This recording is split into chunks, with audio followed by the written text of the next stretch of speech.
어쩜 이렇게 시간이 안 가는지 정말 버스 안에서 고잉 이불 속에서 고잉은 언제나 너에게 고잉. Assalamualaikum warahmatullahi wabarakatuh. Perkenalkan, nama saya Afifah Naza Nasla dengan NIM 2107400029. Yang terhormat kepada Bapak Reza Palevi Ginting SSMPD selaku dosen mata kuliah Kritik Sastra. Tujuan saya membuat video ini untuk mengkritik sastra pendekatan mimetik dalam naskah film Tanah Surga Katanya. Baik, yang pertama sekali saya akan menjelaskan kritik sastra mimetik. Jadi, pendekatan mimetik adalah suatu jenis pendekatan yang dalam analisisnya mengkaji hubungan antara suatu karya sastra dengan kenyataan yang terjadi di kehidupan sehari-hari. Nah, pendekatan yang digunakan dalam analisis naskah film Tanah Surga Katanya yaitu pendekatan mimetik. Pendekatan ini merupakan pendekatan yang menganggap karya sastra yang berarti cerminan atau gambaran yang benar dari suatu kehidupan. Jadi, dalam pendekatan kritik sastra mimetik terdapat 4 indikator. Yang pertama, latar belakang historis antara karya sastra dengan peristiwa berdasarkan tahun penciptaan penerbitannya. Yang kedua, adanya kesamaan latar dan karakter antara peristiwa yang terjadi dengan gambaran dari karya. Yang ketiga, banyak dukungan bukti dari media lain sebagai dasar kebenaran peristiwa.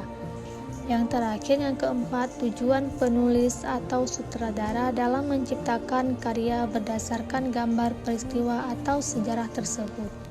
Nah, baik, jadi dari kritik sastra mimetik, indikator yang pertama itu latar belakang historis antara karya sastra dengan peristiwa berdasarkan tahun penciptaan atau penerbitan.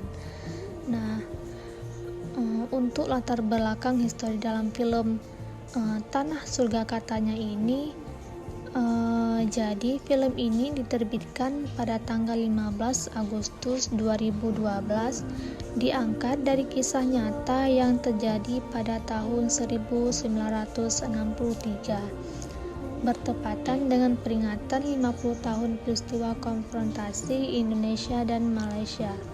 Jadi peristiwa ini merupakan konflik bersenjata antara Indonesia dan Malaysia yang berlangsung dari tahun 1963 sampai tahun 1966.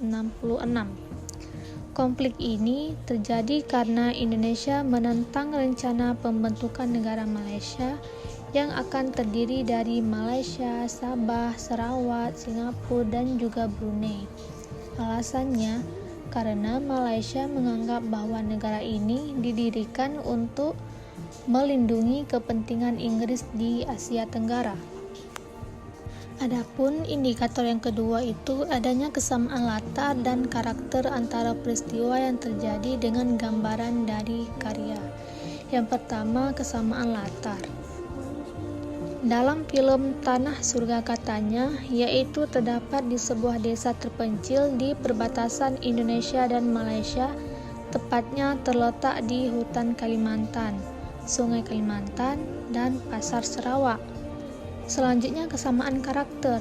Jadi dalam film Tanah Surga Katanya ini terdapat kesamaan karakter antara Guru Astuti, Dr. Anwar, Selina, dan juga Salman. Mereka memiliki karakter yang sama dengan Pak Hashim. Jadi beliau adalah seorang sukarelawan konfrontasi Indonesia dengan Malaysia pada tahun 1965. Beliau sangat cinta tanah air dan sangat bangga terhadap dengan bangsa Indonesia. Yang ketiga, banyak dukungan bukti dari media lain sebagai dasar kebenaran peristiwa. Di sini saya melampirkan ada 2 bukti gambar dari media lain. Terlihat pada gambar di sini bagaimana masuknya keterbatasan wilayah Indonesia dan Malaysia yang menceritakan tentang konfrontasi Indonesia dan Malaysia serta bukti yang mendukung hal tersebut ada pada website kompas.com. Dan yang indikator yang terakhir yaitu tujuan penulis atau sutradara dalam menciptakan karya berdasarkan gambar peristiwa atau sejarah tersebut. Jadi dalam film Tanah Surga Katanya ini diciptakan bertujuan untuk menceritakan tentang kondisi alamnya yang kaya raya, tanahnya yang subur dan sosial serta masyarakat di daerah perbatasan Indonesia dan Malaysia, supaya yang menyaksikan film tersebut agar tetap cinta selalu kepada tanah air.